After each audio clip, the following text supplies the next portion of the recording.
Membro ka ba ng uniform service ngayon?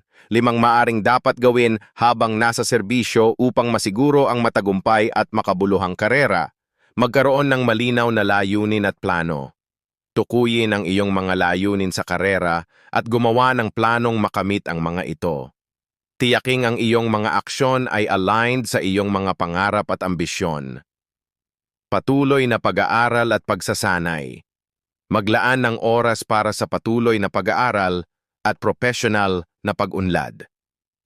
Ang mga bagong kasanayan at kaalaman ay makakatulong sa iyong pag-unlad sa karera.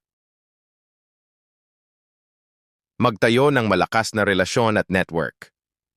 Bumuo ng magandang relasyon sa mga katrabaho, superior, at iba pang professional sa iyong larangan.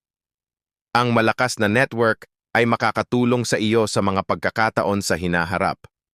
Panatilihin ang balanseng buhay at trabaho. Maglaan ng oras para sa iyong sarili, pamilya, at iba pang aspeto ng buhay. Ang balanseng buhay ay mahalaga para sa pangkalahatang kalusugan at kasiyahan.